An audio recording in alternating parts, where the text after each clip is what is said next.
Well, good evening. Thanks so much for tuning in tonight. My name is Eric Elliott, and I'm a hunter education coordinator with the California Department of Fish and Wildlife. But before we start our topic and I introduce our speaker tonight, there are a few housekeeping items just to keep in mind. If you want to keep it informal and just say hi, you definitely use the chat feature.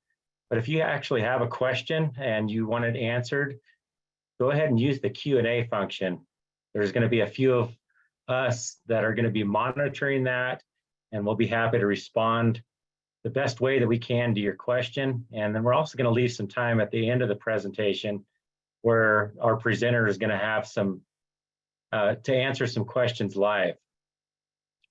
So tonight we're going to be talking bow hunting. We're going to be talking bow hunting with a hunter education instructor and bow hunter education instructor by the name of Eric Jaitner.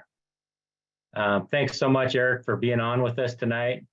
Eric's an avid bow hunter who grew up in Wisconsin. He joined the Navy and now resides actually by the water in San Diego County. He hunts in San Diego County. It's an area where I patrolled for many, many years. And I'm thankful for you, Eric. Thanks for your willingness to help us tonight. And so go ahead and take it away. Go ahead and that might work better. I was talking and I had the mute button on. That's never happened to anybody, right? All right. So as Eric alluded to, I've been teaching hunter ed for about 10 years now. And if you have any questions, we'll have contact information as we go through. So if we don't get to it tonight, go ahead, shoot an email, and I'll try to answer your questions. So we got a long way to go and not a lot of time, so we'll just dive right into it. Maybe. Did the slide change at all for you? Did it move for everybody? Outstanding. Okay, so this is a quick outline of where we're going. First thing I want to talk about is why we're here. And it's just going to be a brief overview of some statistics about wounding rates in archery. After that, we're going to look at exactly how a bow kills an animal and some things that you can do to make it more likely that your setup will be lethal in the woods. So what's been going on? I want to look at two specific time zones for wounding rates. The first is going to be pre-1979. There are 3 studies that were done. One was in Wisconsin that showed a 7% wounding rate. That's roughly for every 1 deer that was wounded, 14 were killed. New York, 10% wounding rate. Again, you're looking at for every deer you kill, 9, or for every deer you wound, 9 are killed. And then there's the Stormer that was done in Indiana. They showed a 17 to 32% wounding rate as we moved further along with time. Then I want to jump to the contemporary stuff, and this is where it starts to get a little scary. Contemporary wounding rates by Michigan's DNR, Texas Parks and Wildlife, Deer and Deer Hunting Magazine. Now that was a survey, so you can take that for what it is. Michigan State University, and then Deer and Deer Hunting. Again, we're noticing that there tends to be a consistent 1-to-1 wounding rate. For every deer that's wounded, we can kill a deer. So as technology has kind of advanced, we seem to have been getting less effective in the woods. So I want to take a look at some things that could have contributed to that. And first, you kind of need to know where archery has come and gone. Prior to 1949, we were shooting cedar shafts off recurve bows. In 1949, Easton produced the first aluminum arrows that actually took hold in the marketplace. It was the Model 24 SRTX, and it's a far cry from what we have today, but it was the first one out there. 1966, we had our first compound bow. The patent was done. 1972, guys who know of Wasp broadheads, that was the first replaceable blade broadhead. 1980, notice we split our timeline at 1979. 1980 was when we first introduced mechanical broadheads. Muzzy was formed in 1984, and 1996, Bushnell introduced the first commercially available laser rangefinder for hunters. That's kind of a key part of this whole thing, because up until not knowing the laser rangefinder, and we're going to allude to this throughout the presentation, we were trying to go faster and faster. And the reason was we had the ability to use a compound bow, but the difference between a 20-yard shot and a 25-yard shot with an arrow moving 200 feet per second could mean the difference between a shot into the vitals or a shot that goes under your animal or over your animal, depending on which way you misestimated.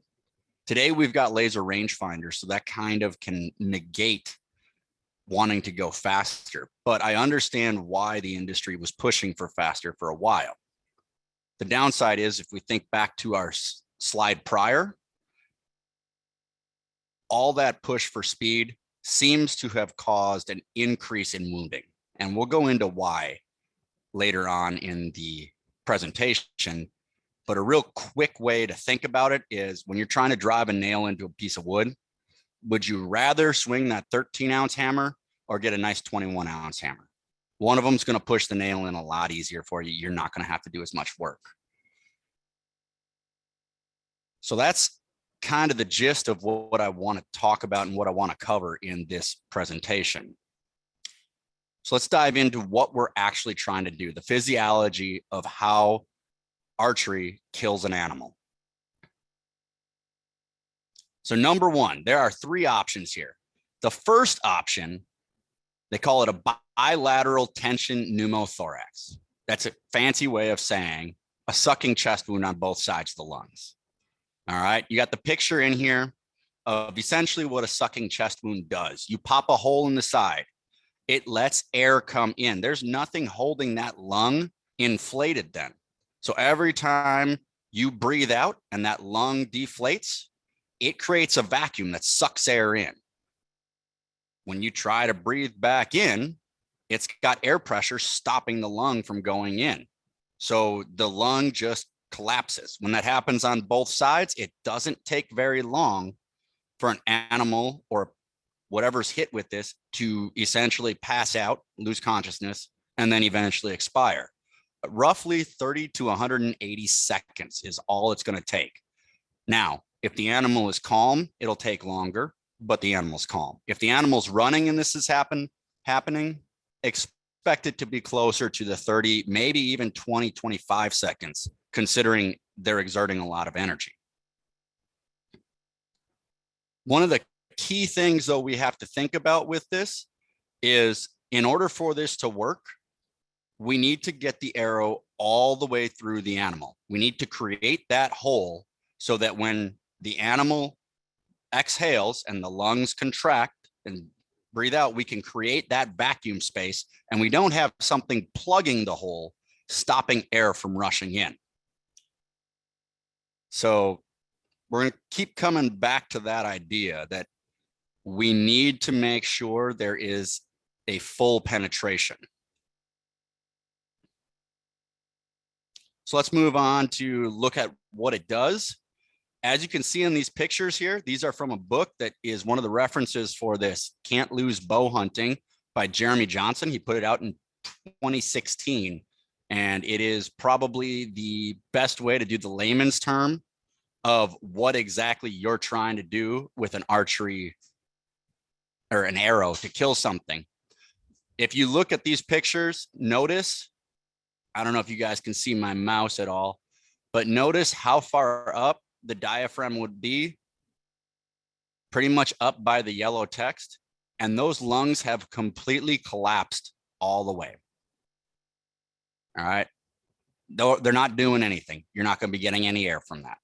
But one thing I do want to point out is notice that you really didn't hit many major arteries, veins, or anything. You have both entrance and exit wounds, but what you don't have is a lot of blood. And we'll come back to that in another slide. Second option. This is the one we think of when we think of bow hunting. Second option, just massive hemorrhage or massive bleeding. Make them bleed. It's not as efficient. So animals tend to need to lose 30 to 40% of their blood before they actually pass out.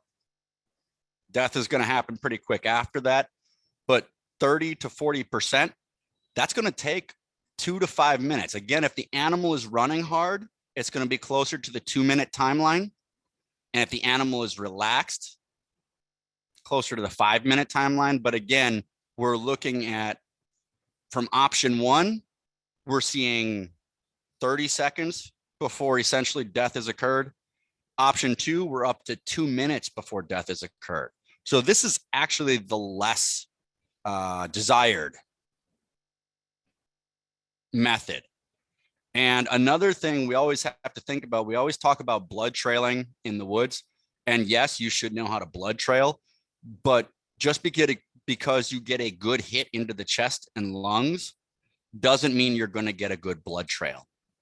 There's a lot of things that go into this. Horace Gore, he's a DNR biologist from Michigan. He was involved in some of the studies there. He was saying, unless a relatively low exit wound in the thorax exists, most bleeding is internal, resulting in a poor blood trail. In other words, you pop it, it bleeds internally, but until it comes up to that hole and starts spilling the blood out, you're not getting a lot of blood trail. And we're trying to make sure this happens as quick as possible because, as we all know, a deer, elk, pronghorn, they can cover a lot of ground in just 2 minutes.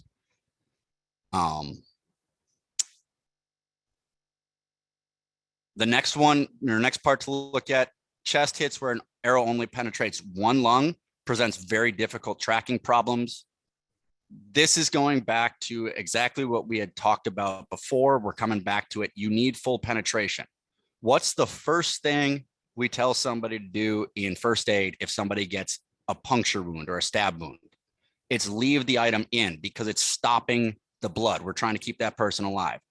As I always like to say in my bow hunter ed classes and my hunter ed classes, we don't have a chance in the tree stand or in the woods to go, time out, Mr. Deer. I got to come over here. I got to pull that arrow out of you so you die a little faster. Instead, we have to shoot equipment that is going to do that for us, get itself out of the way, get the arrow all the way through to the other side so that we can allow that animal to bleed as freely as possible. So that's option number 2. Let's go on to option number 3. And this is the absolute best option that you can have. This is when option number 1 and option number 2 happen at the same time.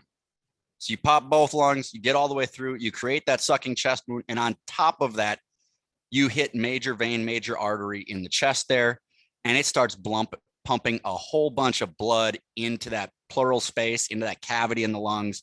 So not only is it bleeding quickly, but it's also not getting any oxygen. This is 100%. I'm going to guarantee you your animal is going to fall over. And I will tell you when this happens, a lot of times you don't even see the animal get out of sight. Usually it's not that spooked as long as you're not hooting and hollering and getting all excited about it. Usually the animal doesn't quite know what happened. And by the time it realizes it 15 seconds later, you see it get kind of woozy and then fall over. And it is kind of trying to figure out what's happening. So if the animal's not aware you're there when you take the shot and you get this to happen, your blood trail is probably going to be walk up to the animal. But again, I can't say it enough. It requires you to get the arrow all the way through the animal, full penetration. And if you're thinking about, I want to see the animal fall within sight.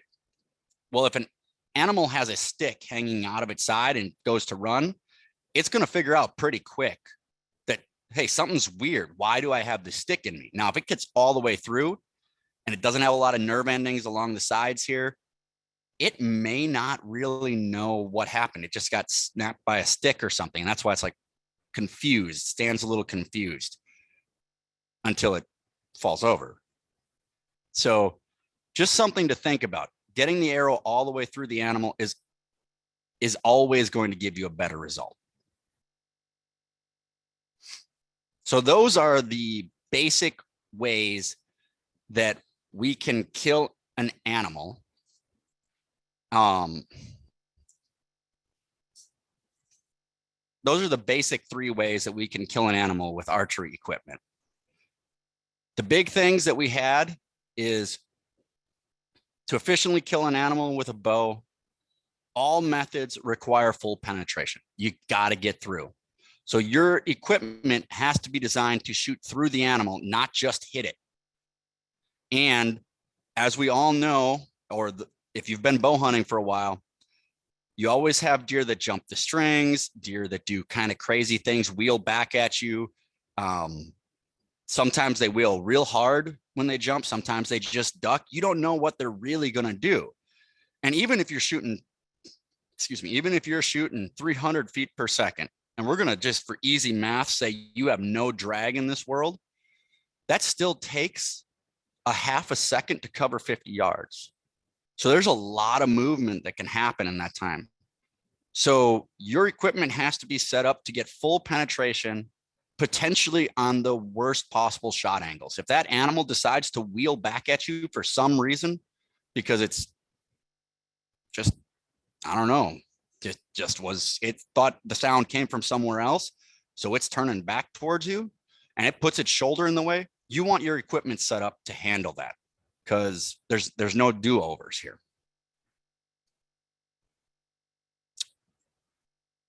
So now that we've established what we want to get to, let's look at how we're going to get there. And there are 12 key factors that predict archery lethality.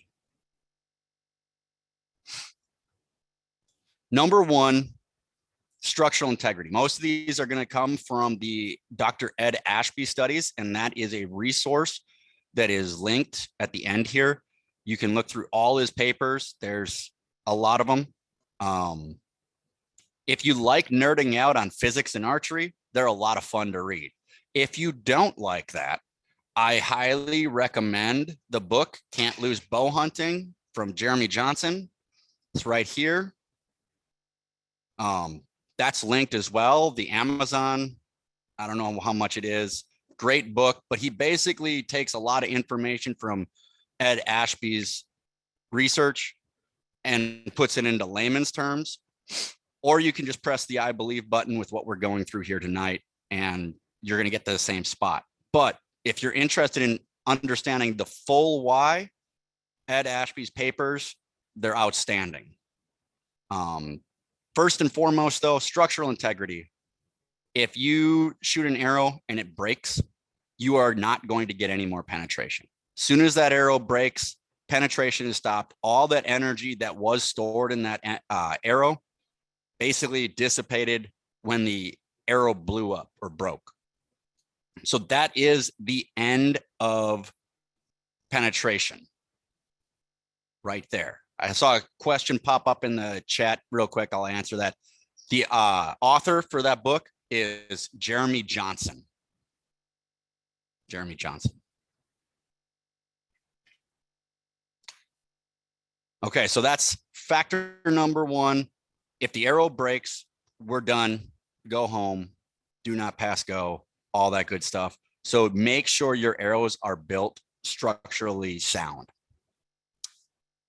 Number 2, proper Aeroflight. The arrow has to be coming off the bow perfect in order to retain the maximum amount of energy that we're putting into it. Okay, and as we go through this, you're going to realize how important energy is in archery. It's not like gun hunting where we're shooting, 3,000 feet per second with a 160 grain bullet, and we've got a lot of weight, a lot of speed. We've got a lot of energy to spare. In archery, If you're shooting super fast, you're shooting a 300 foot per second hunting arrow. And a lot of guys who are doing that are shooting 400 grain arrows. So we're not super heavy, and we're definitely slow when it comes to projectile physics. So energy is at a premium when we're talking about archery. So perfect Aeroflight, it's a must. And it starts with getting the right arrow. We all know arrows are measured in spine, how much they deflect. And the best area to find these arrow spines that you're going to be looking for as we move through this presentation was actually from Serious Archery. And they have 3 separate spine charts. So first, we're going to look at the spine chart for compound bows less than 315 feet per second IBO. Okay. On this top line here, you have your tip weight and you also have your arrow length. Then your draw weights correspond with your tip weight. So if you're, say, shooting a 100 grain insert in a 200 grain broadhead, you would be looking at the 300 grain tip weight.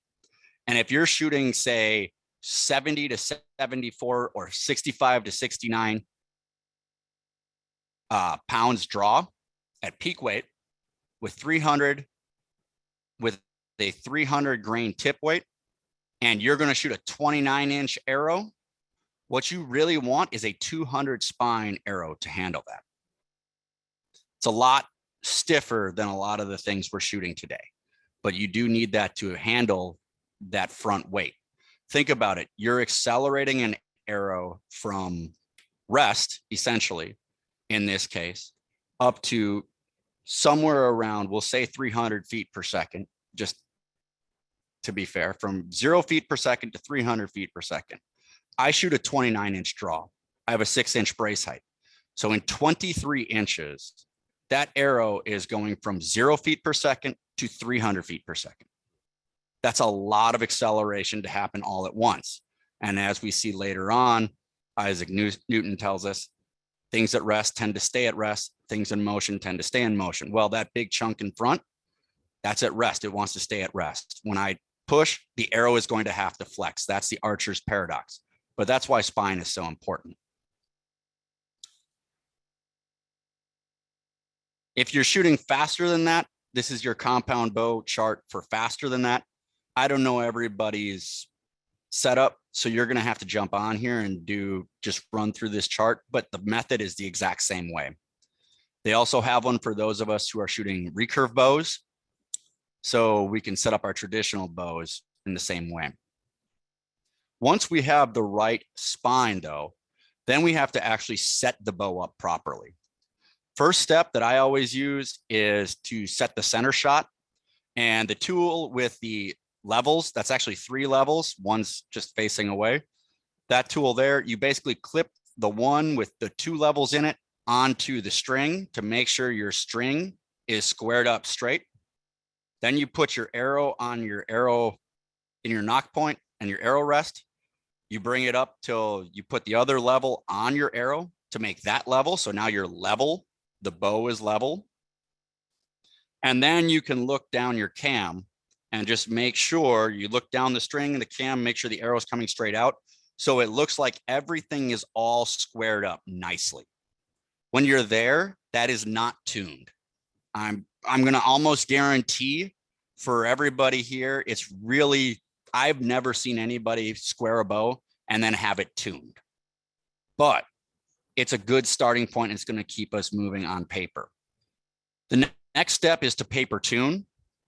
So you probably want to start with a fletched arrow. Unless you know exactly what you're doing. If you know what you're doing, you can go ahead and jump straight over to the bare shaft tuning. But otherwise, you really want to start with a fletched arrow. It's your basic paper tuning chart.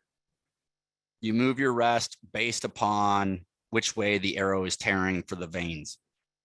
Now, with paper tuning with a fletched arrow, you're going to want to get to doing that roughly at 1 to 2 yards. The closer you are to the target or to the paper that you're shooting through, the more error there's going to be, because the job of the fletching is to correct the error. The longer that arrow is in flight, if you do it at 10 yards, you're really not getting any reading, because all you're seeing is the fletching has corrected the arrow's flight and made it shoot a dart. So you want to get as close as you can with a fletched arrow. When you move on to the bare shaft tuning, bare shaft paper tuning, the opposite is true. I like to get my bow tuned to the point where I'm getting bullet holes at 10 yards. If I'm getting bullet holes at 10 yards, I know the arrow is coming off exactly straight, because remember, the whole point of the fletch is to correct the flight of the arrow. If I'm 10 yards back, and if you didn't do the paper tuning or square it, you can get tears, massive tears in your paper, because it just keeps getting bigger. It just keeps, you shoot the arrow and it just tails off and keeps getting bigger. So make sure you are pretty certain you're tuned first, then start your bare shaft tuning. And a little trick that they don't have in this picture, I wish I would have gotten a new one, but a good trick, get a nice Sharpie marker, color the tip of your field point, then shoot it. And you'll get, instead of these ones where you have diagonals here, instead of seeing and going, all right, which one of these is the point and which one's the tail, you're going to have a little black ring, and some of that's going to rub off on the paper where the point came through. So that's just a little quick, make it easier for you. Now, once you've done bare shaft tuning through paper, then you're into kind of your checks. The one check I really like to do always is a walkback tune. So basically what you do here is you've got two pictures. The first one is on the left is one where they probably didn't do the paper tuning all the way first, but it's another way to make sure your arrow is coming off essentially straight. You shoot an arrow at 20 yards and you get it sighted in, so it's hitting the cross there. You want to be hitting that cross at 20 yards. Then you step back to 30 yards. You aim with your 20-yard pin at the cross again. And because you're further off, the arrow is going to fall. Now, on the picture on the right, that's a tuned bow. Essentially, all the error is just vertical. It's just the drop that's happening. So we know the arrow is coming off the bow straight. The picture on the left, there's the drop, but it's also falling to the right, which means it's actually not coming off the bow straight. You need to move that rest to the left, move it towards the riser for the right-handed shooters. After that, you're going to do your broadhead check. Now, if you've done all of this, your broadheads should be hitting in a group 60 to 70 yards, and they should be, right in there. Again, big thing to do, or a tip there, shoot your broadhead first, then shoot your field points. If you do it the other way around, you're probably going to wreck your arrows. So just something to think about. And the other thing is, if the broadhead's not grouping, we're going to have some ways we can play with that to make it group. And it's really going to have to do with the front of center. And that's what we're going to talk about next, because once we have the perfect Aeroflight, the next factor, the number 3 factor, is forward of center. So with higher front of center percentages, penetration is increased. Accuracy is also increased. Flight is more consistent, and wind drift is minimized. We can tell that because most Olympic shooters, when they're shooting marked distance, shoot front of centers between 15 to 25%.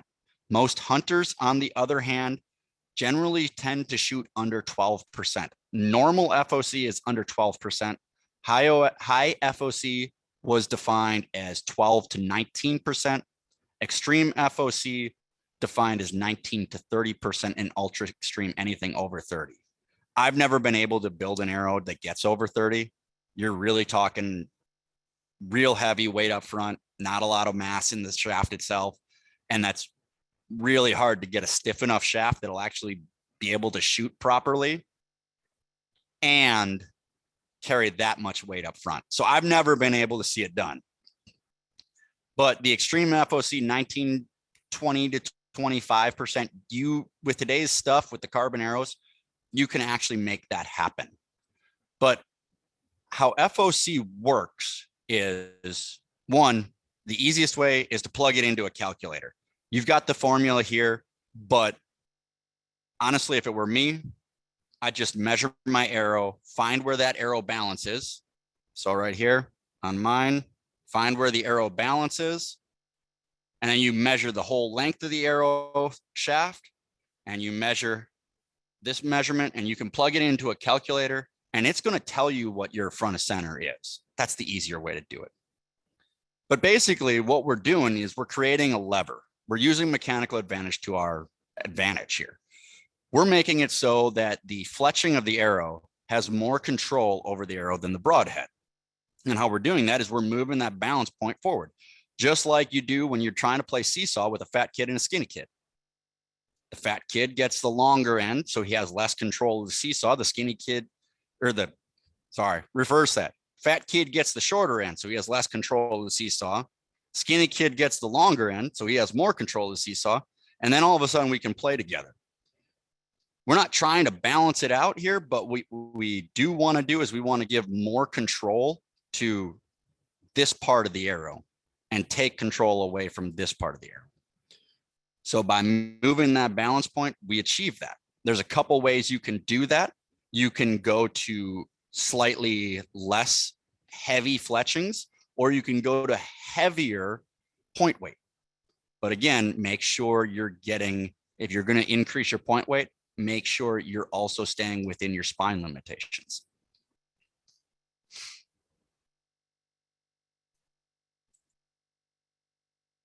So why is this important? Well, first and foremost is the effect of front of center during flight. The further you move it forward, the less oscillation you see, the less you're going to see that archer's paradox, and the less work the vane has to do, or the fletch, whether you're shooting vanes or feathers or whatever you're shooting, the less work it has to do to correct the arrow in flight. But there's a second paradox, and that's on impact. Remember, we talked about, yeah, we're accelerating super fast, but when we hit the animal, we're also decelerating now super fast. So you're going to have that tail end of the arrow try to catch up to that front end. The more weight that's in the back half of that arrow, the more weight is trying to catch up and kind of pull through, because that hasn't hit its impact yet. It's not really having any drag affect it yet. The more weight that's up front, the more you're trying to pull something through versus try to push it through from the back. That's the way I like to look at it. And, you know, if you pull something through, the shaft stays straight. There's less drag. If you push it through, it tends to bend, and that's where you have all that drag that happens. So that was front of center in a nutshell. And we're going to jump into number 4, and that's the broadhead's mechanical advantage. We're going to use mechanical advantage again. You're going to see a lot of these just old basic high school physics coming to play here. And we're going to talk about basically what your broadhead is. It's a ramp. That's all it is. You got a triangle, you got a point, and we're trying to do more work with that and push it through something. And the longer the ramp is and the less steep the angle of attack is, the more work we can do. So if a ramp is 3 inches long and ½ an inch tall, basically what that tells us is for every 1 pound of force we push into that ramp, 6 pounds of weight can be lifted. Now, I understand with a broadhead, we have 2 sides. There's 2 blades. So that changes it a little bit. But in the next slide here, you can see how the number of blades, the cutting length, the height of the broadhead, and the cutting diameter of the broadhead changes the amount of the pounds of force of work, the actual work that we're doing, pushing through, compared to the pounds of force applied. So for every 1 pound of force applied, if you have 2 blades, 3 inches long and a 1-inch cutting diameter, for every 1 pound of force that you put into that arrow, you get 3 pounds of force worth of work. But if we look at some of the common broadhead dimensions that are out there on the market, let's say you look at a 3 blade that is 1.5 inches long with a 1.5-inch cutting diameter. Just looking at this, for every 1 pound of force that you put in, you can only get 0.7 pounds of force out of that. So you get a whole lot less energy being used for penetration there. It's sucking up a lot more energy to penetrate the animal.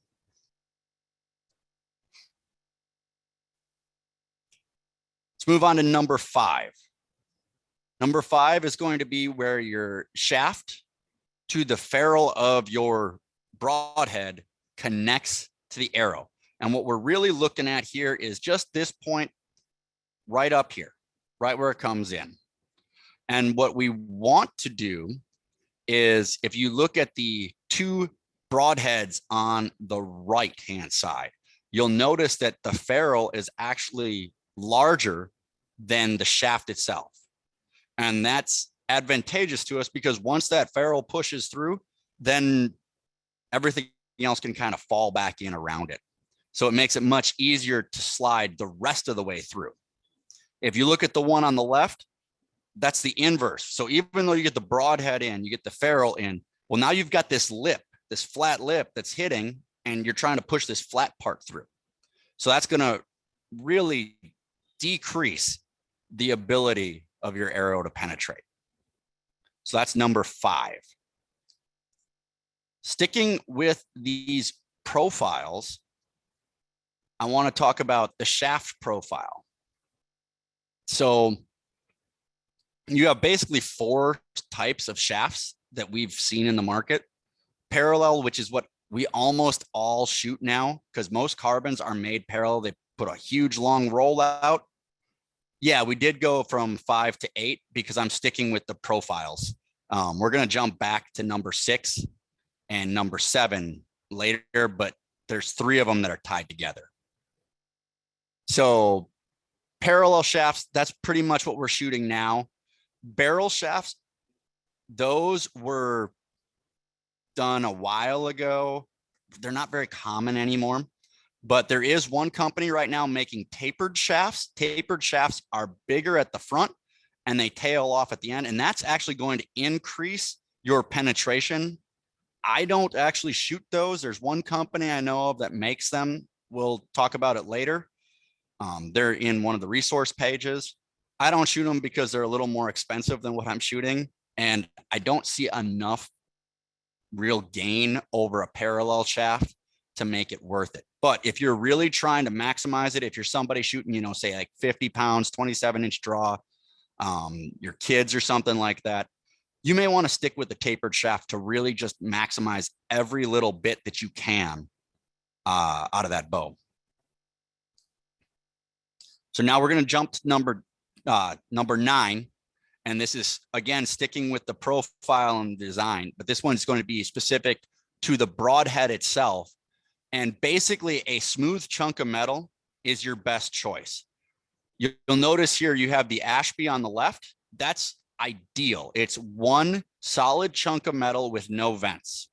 All those vents are just friction points when you're penetrating an animal. They're also friction points in the air, which causes whistling and kind of adds to that whole string jumping phenomenon. But outside of that, when we actually make impact with the animal, those vents are not good because it's just something where goo and stuff can get stuck in there and it just creates extra friction. If it's a nice smooth chunk of metal, that's just easier to push through. The downside to these, the Samurai and the Masai, is it's 2 pieces. So you do have that edge. No matter how well they make it fit, you're going to have that edge. It's not a smooth transition or a perfectly smooth transition from the ferrule to the blade. Now, this is the one I'm shooting. It's the Steel Force Traditional. And let me see if you can see that.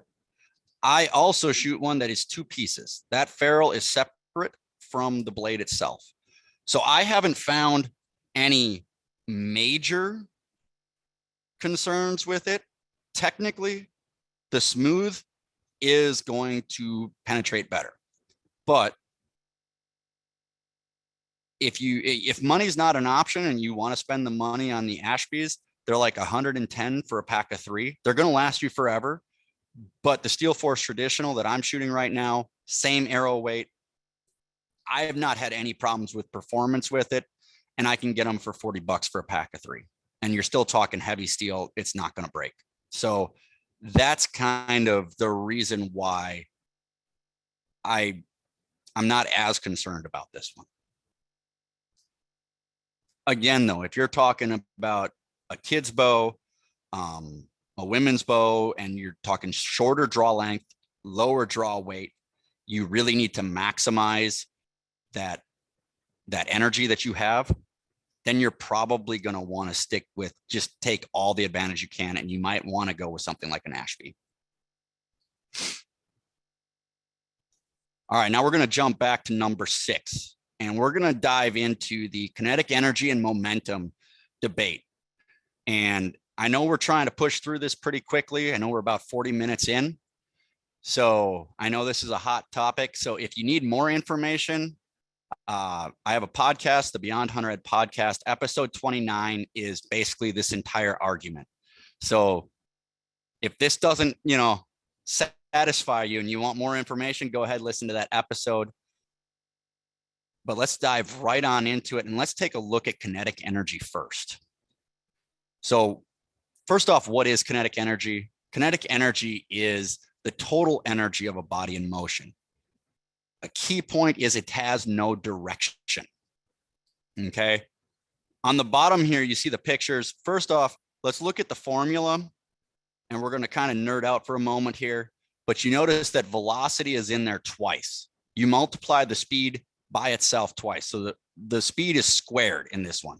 It's very velocity centric. Okay.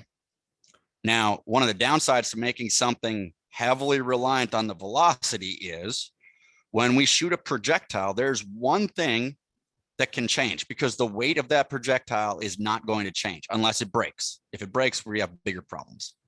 But as long as the projectile doesn't break, the only thing that's changing is going to be the only thing that's going to change is going to be the speed, and that's going to be decreasing. So the more emphasis we put on speed, the less that's going to help us on impact.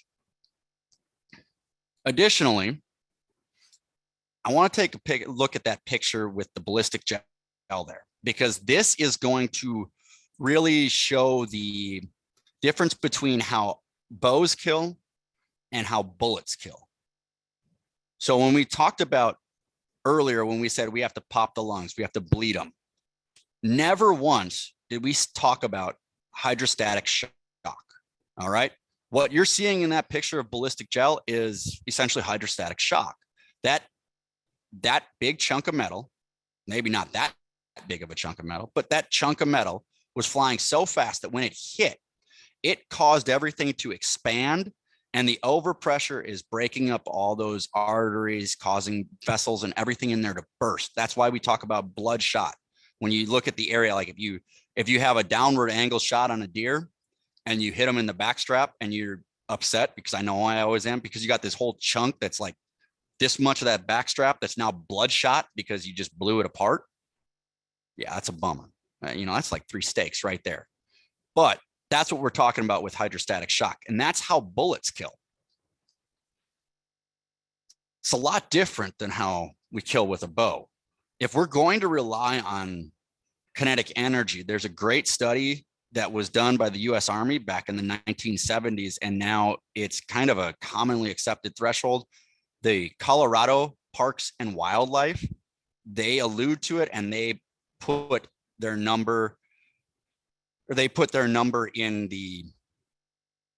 for what's recommended. Sorry, I'm getting confused with the chat. The significance of the 450,436, that's to change the kinetic energy formula to give you going from a bullet weight in grains a velocity of feet per second and give you a foot-pound kinetic energy. That's the constant that we use there to do all that conversion. So that's the significance of that one. So the commonly accepted threshold for kinetic energy to actually kill an elk-size animal is 1,500 foot-pounds, 1,500 foot-pounds on impact. For a white-tailed deer-size animal, it is 1,000 foot-pounds on impact. Now, I don't know about you, but I have never seen a bow even come close to that. You can get some bows that are up to the 120 foot-pound range. But again, we're talking killing with hydrostatic shock. We're dumping all this energy into something. If we're only getting 10% of what we need, it's an all or nothing proposition. So that's why kinetic energy is not a great measure for the amount of work an archery projectile is going to be able to do. So what's our other option? The other option is momentum and impulse. Momentum is similar to kinetic energy in that it has a magnitude, but it's different in that it also has a direction. Momentum is flying forward, okay? It's going in a single direction. And that's more indicative of what an arrow is anyway. If I take a bullet and I throw that bullet, whether the bullet's tumbling or not, it doesn't change the amount of energy all that much. The tumbling bullet will slow it a little bit and add a little bit of drag and bring it back, but it's really not going to change that energy. But if I take an arrow and I throw the arrow at you, sideways like this, just as fast as I throw the arrow forward at you like this one, it's still just going to bounce off of you, right?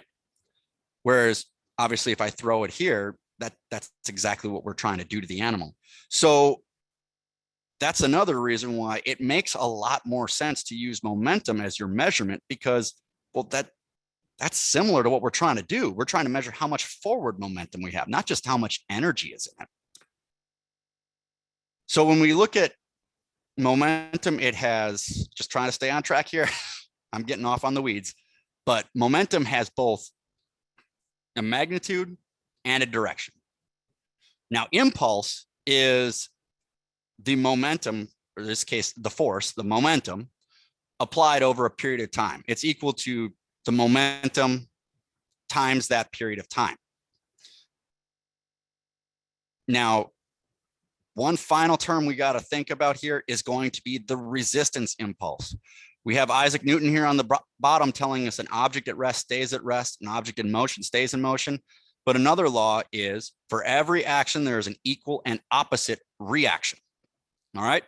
So if I shoot that, when I shoot my rifle, the rifle comes back with the same amount of force as it goes out. The difference is I got a big recoil pad and a lot of weight on the rifle itself to absorb a lot of that. And it's coming back into my shoulder that way. That's why the harder I shoot, the higher kinetic energy, the more recoil I get. It's the same amount of energy. It's just, I can spread that out on my recoil pad. When I hit it with a really small bullet, that's a lot of energy hitting in a small spot. So for every action, there's an equal and opposite reaction. Now we talked about there's one thing that can change, and that is the speed. So with this resistance impulse force, what you're really trying to visualize is at every millimeter that arrow goes through the animal, this equation is basically being redone. And it's saying, how much momentum do you have? How much resistance do I have? I am going to take a percentage, a consistent percentage of that force, that momentum out of you. Well, I can't take it out of mass, so I'm going to take it out of speed. Well, if I take the percentage of speed off of you, your momentum actually remains higher as it goes each millimeter. Each time we reconnect that, it goes a little bit slower, a little bit slower, a little bit slower. But since that speed is going down as a percentage, the more speed so let's say I'm hitting at 300 feet per second, 10% of that is going to be 30 feet. But if I hit 200, it's 20 feet. So there's less change in the amount of total energy with the slower projectile. So what does all this mean? All right, layman's terms, it basically means that because the mass of an arrow remains constant through the animal, the loss of energy and momentum is due entirely to the loss of speed. Based upon all of that, if you have two arrows of equal momentum, but one of them gets more of their energy from weight and the other gets more of its energy from speed, the one that gets more of its energy from weight will out-penetrate, all else being equal, the one that gets more of its energy from speed. If you guys got questions about that, we'll probably have time at the question and answer, but I kind of got to jump through this one. Again, episode 29, we really break into this. So that'd be a good spot. And just something to think about, just the differences here. The amount of kinetic energy is exponentially influenced by the speed. We talked about the difference in that formula there. Momentum is equally reliant on weight and speed, and it's directional. So it's a lot more analogous to what we're trying to do in archery. So a practical example, something to think about. All right, let's say you're going to get hit by a 2-ounce tennis ball with a speed of 160 miles an hour. That's going to have a kinetic energy of 16.77 foot-pounds and a momentum of 0.975 slug feet per second. That's option one. Option two, a baseball fastball weighs about 5 ounces. Say a major league pitcher throws it at 102 miles per hour because it was a nice number to use. That gives you a kinetic energy of 114.02 foot-pounds, momentum 1.524 slug feet per second. So notice momentum went up, kinetic energy actually went down here. And the final example would be a bowling ball, 12-pound bowling ball rolling down at 15 miles per hour. The kinetic energy is going to drop yet again down to 90.17 foot-pounds, but the momentum you're going to see is going to jump way up to 8.20 slug feet per second. Now I did look this up. There has been somebody who died from a tennis ball, sort of. He got hit from a tennis ball. It was the judge on the ladder. He got hit from the tennis ball, fell off, hit his head on the ground, and he died the day later from a head injury. As far as baseball is concerned, yes, there have been players who have been struck in the head with a baseball and have died from it. And you can go ahead and Google how many people have been killed by a bowling ball. So I know which one I don't want to be hit by. I don't really want to be hit by either. Tennis ball is probably going to just sting, though, if it hits you in the chest. Baseball is going to break a couple ribs, and the bowling ball will probably crush your chest. So just something to kind of think about, just a practical way of looking at how these all go together.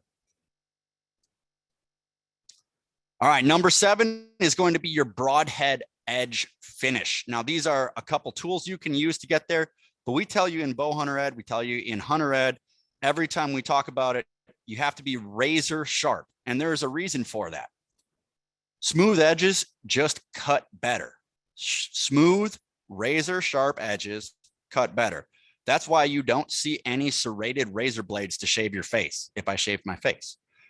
But if I did, I still would never use a serrated blade on my face. Okay. Going back to the shaving idea. Why does our face bleed so much when we cut it when we use a razor? It's because it's a smooth thing or smooth edge. So when a smooth edge cuts, if you look at that cut in a microscope, let's say you're using a serrated blade, you're going to see a lot of jagged edges here where it basically has torn the flesh. And those jagged edges create like tentacles that platelets and stuff can stop or catch onto to start coagulating the blood. If you get a nice clean cut, like a razor blade, you don't have all those tentacles. So you don't have anywhere for those platelets to really jump onto. So it's going to allow it to bleed a lot smoother and not coagulate. Well, that's exactly what we want to do as a bow hunter. We don't want to provide it with something to catch onto. So that basically covers it. You want smooth blades, non-serrated, and you want them razor sharp. And when I say razor sharp, everybody likes to play the game with the, take your rubber band and you touch it and it goes snap. And it's really cool. And yep, that's sharp-ish. But the next one everybody likes to jump on is shave the back of their hand. And that also, that's pretty sharp. When you're shaving the hair off the back of your hand, that's good. But what I like to do now is you take a piece of paper and you hold it up and you just cut the piece of paper with your broadhead. If you can do that and the paper doesn't fold, it just cuts the paper. Now you're talking scary sharp. And that's where you want to get to. A good demonstration of that, there's a YouTube video here. That's the Hunting Public and the Ranch Fairy. If you haven't heard of them, these guys are great. The Ranch Fairy especially does a lot of work on the heavy arrow stuff and the good broadhead stuff. So go ahead, take a look at that. But that's a good demonstration of how to sharpen a broadhead. And it's using the KME jig. That's the picture second from the left, the one on the left there. That's the KME jig. That works really well on anything with a straight blade. If you want to jump into the Alaskan or the Maasai or one of those ones with the nice curve, they look cool. They work really well. I don't use them because they're a pain to sharpen. There's the Work Sharp. That's another option where you can get that curve and get a good sharpening there. Now, all of these factors were great, but there's one thing we didn't account for, and that was what happens if we hit a bone. All these things are going to work great. You hit soft, you hit the goodies the whole day. Yeah, you're good. But what if he turns back at you and throws a scapula, or even worse, throws the humerus bone on you? Well, let's talk about that. So these are number 10, 11, and 12. However, that's assuming no bone contact. Once you contact bone, these are going to jump way, way up the list. So number 10 is going to be the broadhead bevel type. And I just want to draw your attention to that picture in the middle there. There's a double bevel. That's pretty much what we're all used to. That's your standard knife. And there's a single bevel. Most of these broadheads we're talking about are single bevel. And why that helps us is that with a double bevel, you have to actually push through the item. With a single bevel, they're going to be sharpened on opposite sides. You'll notice the sharp side is here, and when I flip it over, the sharp side is here again. What that does is when it hits the animal, it continues to spin. So just like you use your axe to split wood, bone is also fibrous. So instead of trying to push through the bone, I'm using torque to split the bone along the fibers, essentially. And you can see this in action. There's another YouTube video here put out by Grizzly Stick. He's got a whole bunch of cow bones, cow humerus bones, and he started shooting them. And it's actually kind of impressive how they just kind of break apart. So that's something to see it in action. And if you want the data, the next slide here, these were from Dr. Ashby's aerolethality study, the update in 2005. He just looked at same broadheads, double bevel versus a single bevel. And you'll notice that the median penetration went up anywhere from 30 to 70%.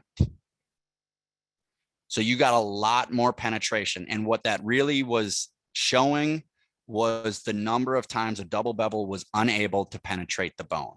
And it just got stopped right there.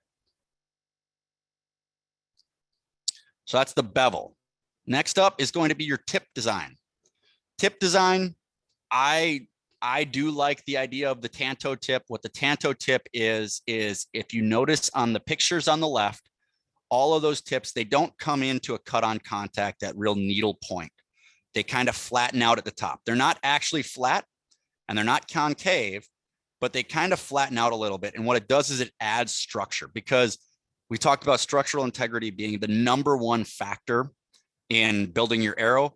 Well, if you take a cut on contact and it hits heavy bone and that tip decides to do this and bend, it's not penetrating anymore. I can't push this through well. I'm going to actually start trying to turn and do all kinds of crazy stuff. So yeah, that's the downside to the cut on contact is it has a chance of breaking. And again, we've got data to back that up. You got 6 shots shot with a tanto tip, round tip. Those new chisel tips, okay, none of them were getting through the bone. Now that could be because this was done with recurve bows instead of compound bows, so they didn't have as much energy. But I'd also like to point out that 2 of those chisel tips actually did break. The rest didn't actually get through. The tanto tip, 1 of them was damaged, and that was the one that didn't get through. But you're going to notice that there's a lot of them here where if it's damaged, it doesn't get through. So the tanto tip kind of gives you that best of both worlds where you still keep a point, unlike say the concave tip where nothing actually got damaged, but nothing else, but also nothing got through. So it gives you the ability to get through, but also a high likelihood it's not going to get damaged. And last but not least is going to be what was called the heavy bone threshold. And this is basically saying that if you have a high FOC arrow with at least 650 grains of arrow weight, you're going through any bone. And the data on this is pretty good. This first one is done with standard FOC, 12%, 15%. And you can see that as the kinetic energy actually decreases, the momentum, some of that actually decreases a little bit, goes back up, stays pretty constant, but the kinetic energy tends to go down. But actually the lethality, the number of times you actually get through, starts to go up. Okay, the heavier it is. And then if we change that, that was on a total of 87 shots. When you get 52 shots that were done with extreme FOCs, so what we're talking about is FOC 19+%, you're going to notice that under 625 grains, you still had 71% of them go through. And on all of these, kinetic energy is relatively the same. Momentum, again, continues to increase because weight does. But once you get up to these things, anything 650 grains and above, it's essentially a 100% chance it will break that bone.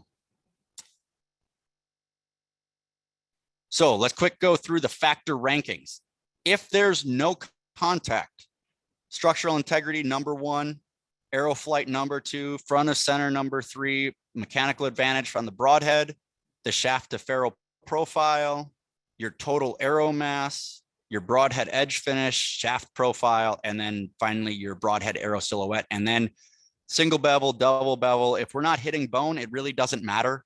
Your broadhead tip, again, doesn't really matter if you're not hitting any bone. And obviously the heavy bone threshold has no impact at all with no heavy bone impact.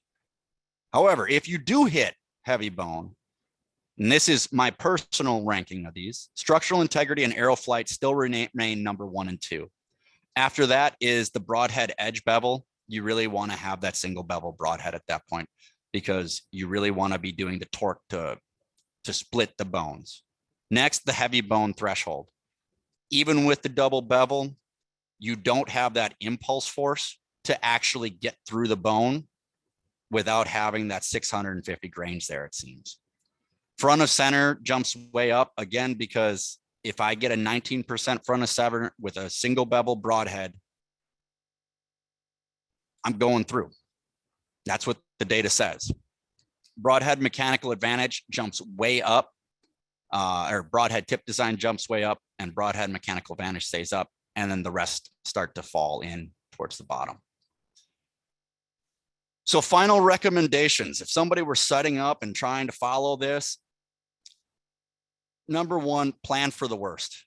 Shoot for the best. Shoot for the best shot you can. Take that broadside quartering away shot, but plan for the worst. Set your arrow up in case the animal does something crazy and gives you a heavy bone you have to break, or it turns all the way and you have to enter at the back hip on an elk, and it's got to somehow make it up through to the heart and lungs. and it got to clear the whole way through the animal. You want to set your arrow up to have that possibility. What does that really mean? 650 grain arrow with a 19% front of center.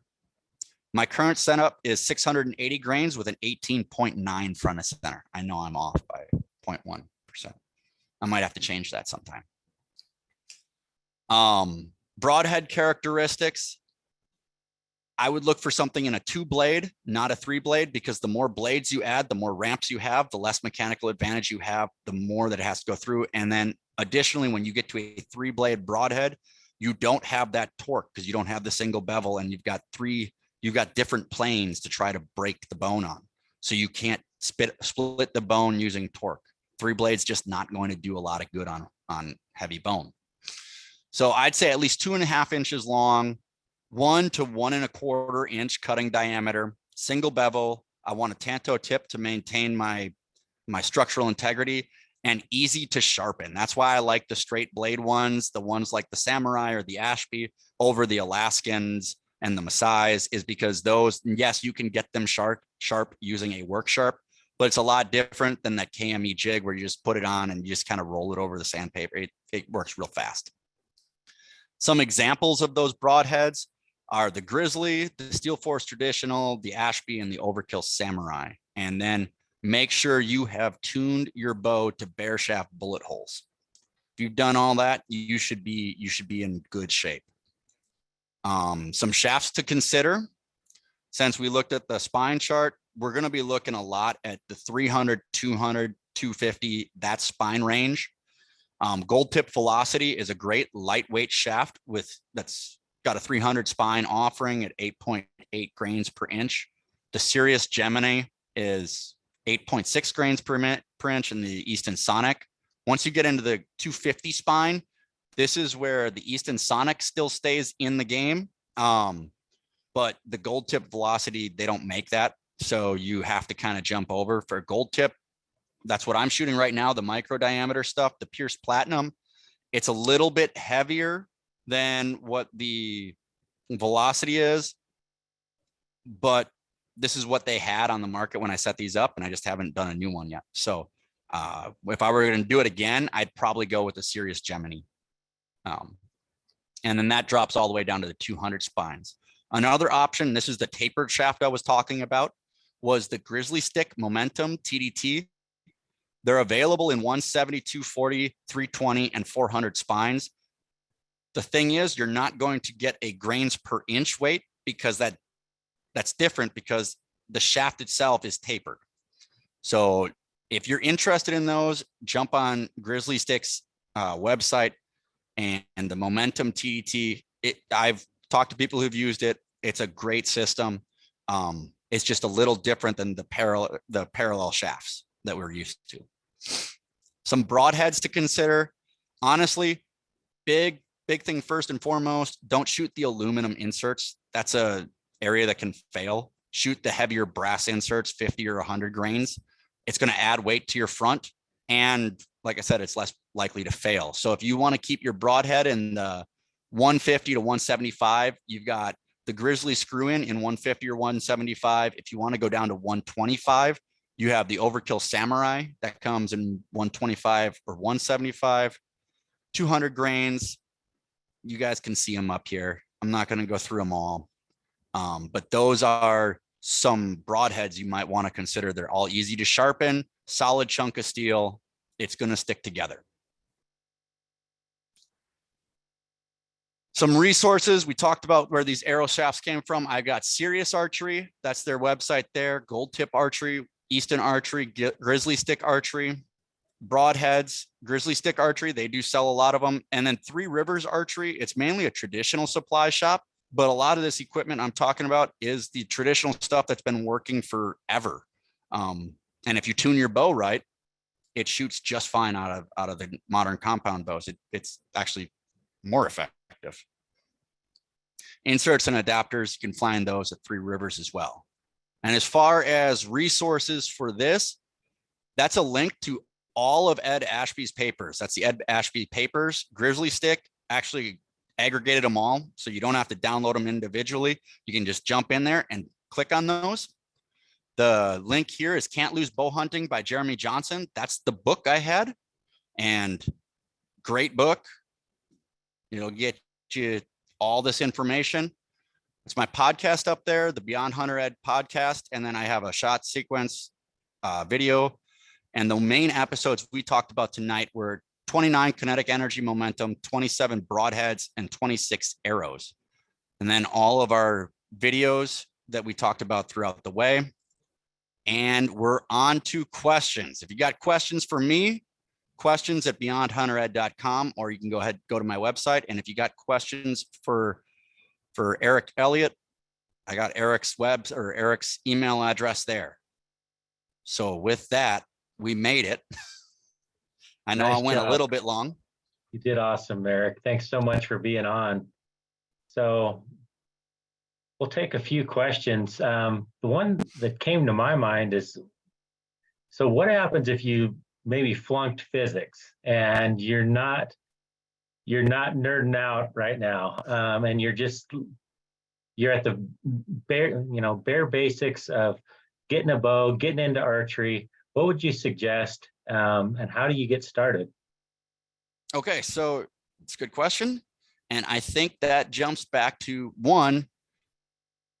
I'm going to go to the final recommendations. You're going to try to build an arrow that's going to be right around 650 grains with a 19% front of center.